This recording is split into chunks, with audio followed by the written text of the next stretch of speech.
All right, we're taking a look at note 6.1 right now. I want you to notice that your objective is that you can determine features and interpret their meanings in real-world situations. We're going to start by taking a look at this graph for just a minute. I'm going to talk to you about the graph before we read about it.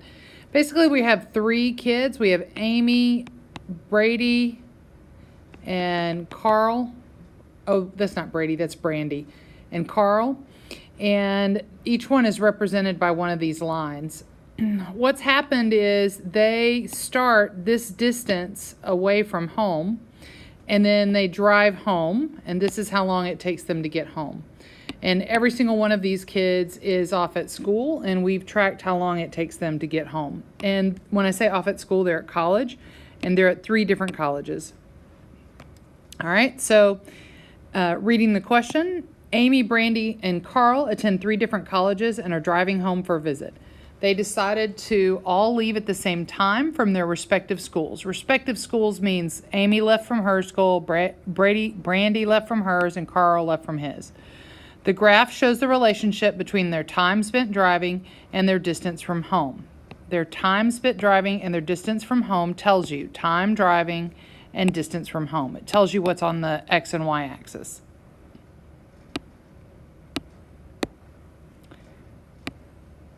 I don't understand why it won't erase all of a sudden, but it won't.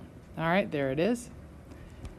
And then it says use the graph to answer the questions. All right, so let's take a look at our first question. Our first question says, what does the Y vertex mean? All right, so if we take a look at the Y vertex, I know that it's going to be on the Y axis. So this is the Y vertex for Amy, which is 0 and 250, which in this case means that after she had driven 0 miles, she was 250 miles from home, which makes sense because our X values are time and our distance is the Y values, which are distance in miles. So I know the y-intercept is the distance from home at the starting time.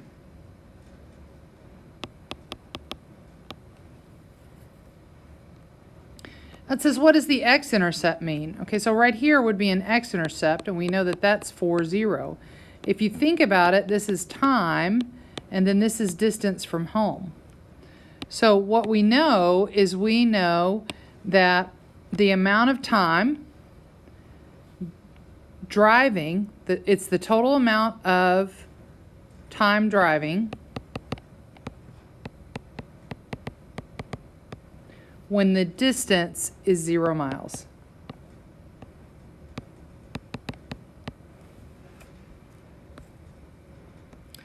Now the slope, we know that the slope is the change in y over the change in x. We know that our y value is the distance and our x axis is the time. So if I wanted to write this out as slope, I know that slope is the change in distance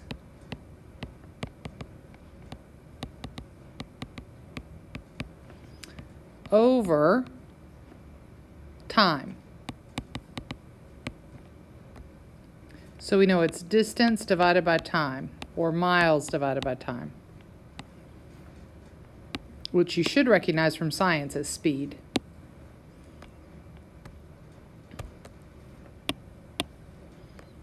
All right. Who is maintaining the slowest speed on the drive home? Okay, so let's go back and look at the graph for just a minute. If I look at this graph, I know that Amy and Carl are driving the same speed, or the same pace. The reason why I know that is because their lines are parallel. But if I take a look at this line right here, can you see that Brandy started 200 miles away and took 4 hours?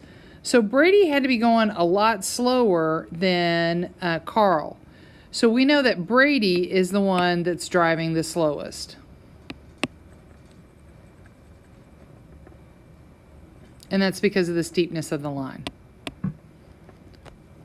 So who's maintaining the slowest speed? It's Brandy. I'm going to keep calling it the wrong name. And that's because the line is least steep. Not sure that my English grammar is correct on that one. All right, so it says write an equation to represent each trip from home. So we're going to use our calculator on these. And I'm going to pick 2 points.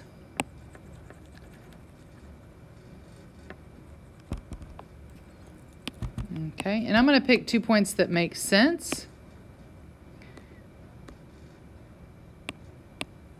Sense to me anyway. All right, so I'm going to start with Amy. So for Amy, I'm going to use 0 and 250. And then if I look at the graph, it looks like that another good point for Amy is right here, which is 2.5 comma 75. So I'm going to use those 2 points for Amy, and in my calculator I'm going to say 0 and 250, and then 2.5 and 75. And then I'm going to do stat, edit, calc, linreg, etc. and keep going. When I get that, I get the equation y equals negative 71.43x plus 250. Notice that what I got from the calculator was the a value and the b value. Make sure you don't forget your x's and y's. Now, let's go figure out Brandy's. So Brandy, I'm going to use this point here, which is 0, 200. And then, oh look, we can use this same point. Well, that makes things easy. So for Brandy, I'm going to say 0 and 200, and then 2.5 and 75. Plug it in L1 and L2, and do that in the calculator. Now, I want to see you do that right now on your calculator. Go ahead and plug those points in and get an equation for me.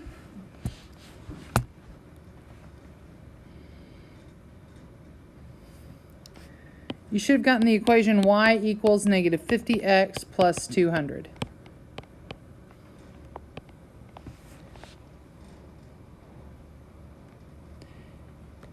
Now it's time to go look at Carl.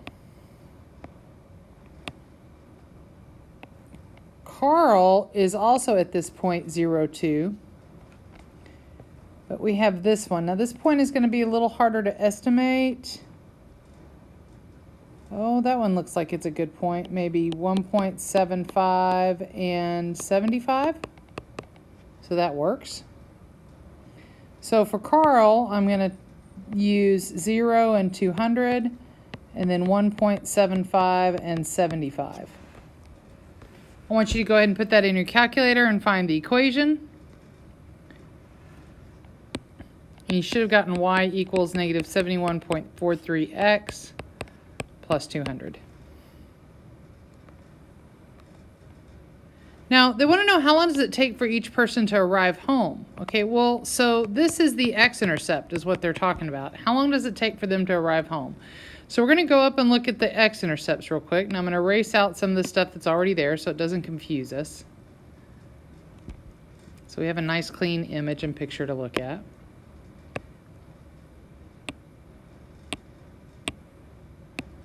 All right, and I'm going to start by looking at Amy. Well, Amy is the solid line, so I know Amy is right here. And that is 3.50, which means she arrives home, because the distance is 0, at 3.5. But you'll notice it's slightly off, meaning the line just goes right past it. So I know that it's approximately 3.5 hours. This zigzag signal means approximately, so you could have put in 3.5 or 3.6. It would have been okay. Now let's go take a look at Brandy. Oh my gosh, I can't believe I'm calling the wrong name this whole time. Brandy is that thick dotted line, and Brandy is at 40, so it took her 4 hours. And Carl, it's not quite, it's not quite, it's a little more than halfway, so maybe it's 2.8 hours. So Carl is approximately 2.8 hours. And Brandy was approximately, that's a horrible zigzag, approximately 4 hours. Now it says, what is the domain and the range of Amy's trip? Well, the domain is the x values. So I'm going to go up and take a look at my graph and look at my x values. Again, erasing stuff just to make things bigger, cleaner to look at. And we're only dealing with Amy on this one. So I know that my lowest x value is here at 0, and my highest is here at 3.6 or 3.5, however you want to write it. So it's going to be 0 to 3.5. They also want to know what is the range of her trip. Well, range is y values. So I'm going to take a look at the y. The highest y is 250. And the lowest y value is 0. So then I go, and I know it's 0 and 250. And that's my distance.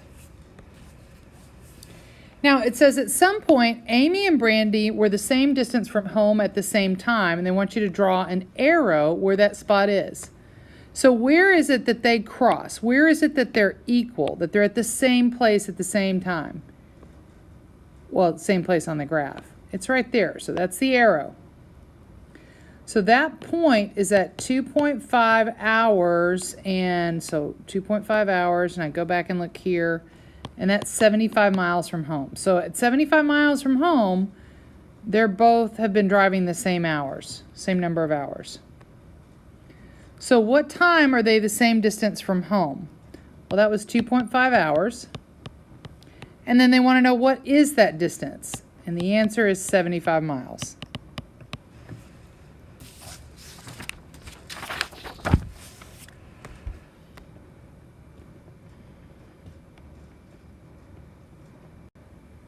Now let's go take a look at the next graph. Remember, our objective is that you can identify key features and interpret their meaning in the real world. So, using the graph to answer questions below, it says a business is planning on covering the floor of a showroom with cork. The amount of space will be covered is between 500 and 1,000 square feet. Now this is important because that's an X value and we're actually going to need that later on. And it says use the graphs to answer questions on the flooring. So we know we've got our amount of flooring in square feet and the total cost. It asks, what does that Y value, that Y-intercept mean? Well, I know it's at 0 to 400. So it means when I put in 0 square feet of carpet, I have to pay $400. That means I'm being charged an initial fee. So the initial cost of $400 is charged to install flooring. That means for them to just come out to the house and get started, it's $400.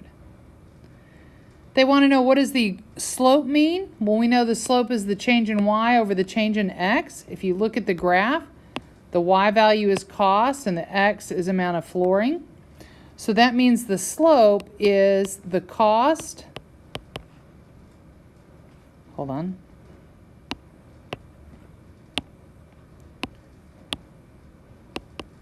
The slope is the cost of flooring per square foot. Now you want to, that word per is really important. That helps you remember that the division line is there. You're going to need that when you're dealing with slope.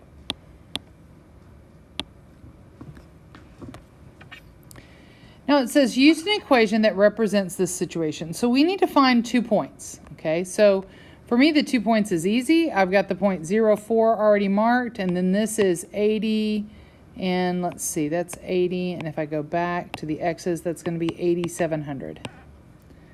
I'm going to clean up this graph a little bit to make it easier for us to talk about.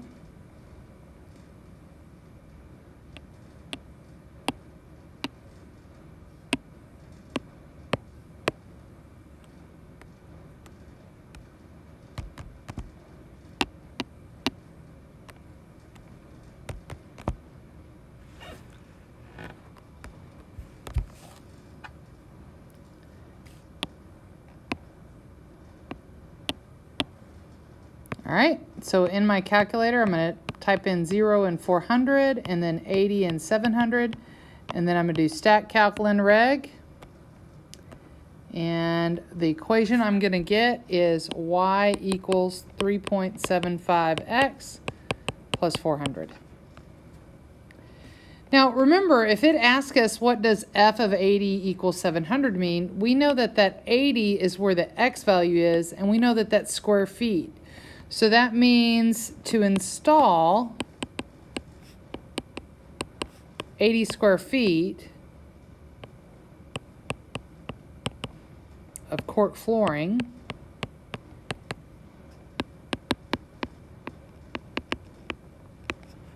will cost, because that's the y value, $700. Now I'm going to tell you the domain and the range in this problem is going to be a little tricky. All right, so if I go back and look at that problem again, this situation is talking about buying cork for 500 to 1,000 square feet. But if you go back and look at the graph, it only goes 0 to 100. So we can't base the domain on the graph. We have to base it on how much they said in the situation they're going to buy. So the lowest amount of flooring they're going to buy is 500, and the highest is 1,000.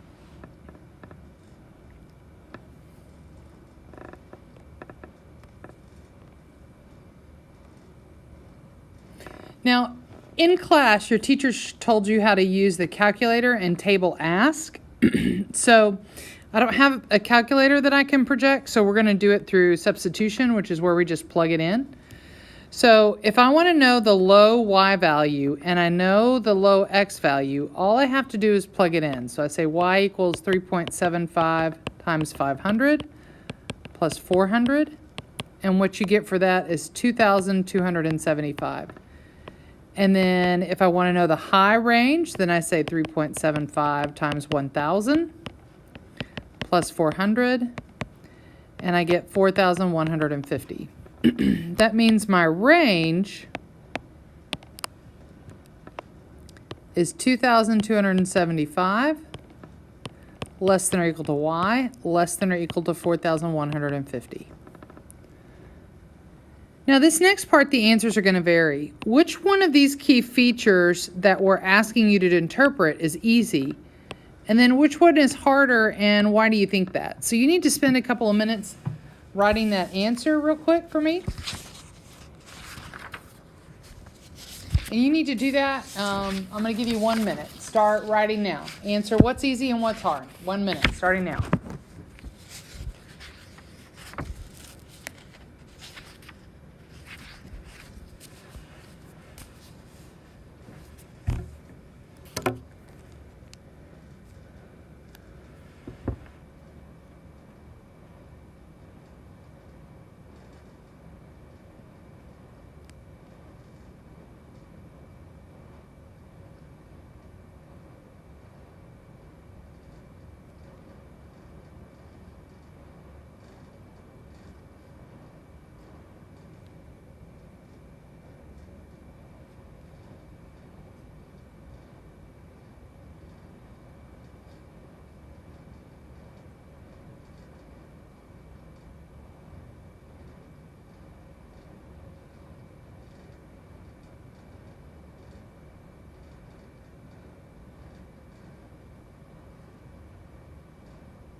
All right, you should have had plenty of time to write. All right, Before we go any further, I want to take a look at assignment 6-1 with you. And specifically, I want to look at problem number 11. So I'm going to read this and then we're going to work through how to set it up. So it says Roberto's company pays him for each appointment he makes and a monthly cell phone allowance. So he gets paid for each appointment and an allowance. When he made 15 appointments, he was paid $350. If he makes an additional 10 appointments, he'll be paid $280. Now, I'll tell you that when I keyed this on the homework, I didn't pay attention to my wording. So when you guys grade this tomorrow, you're going to see my mistake, which is additional. So if I'm setting up a table, I know if I have 15 appointments, it's $370. But it says if he makes an additional 10 appointments, that means it's going to be 15 plus 10, which is going to be 25. His monthly pay would be $370 plus $280. So let me do that math real quick. 0, 5, 1, 650. So now I have my 2 points, and then I can do stat, calc, and reg, and find the answer. I just wanted to make sure you didn't make the same mistake I made with that additional. All right, that's it for note 6-1. You need to spend the rest of your time getting your homework done. All right, bye.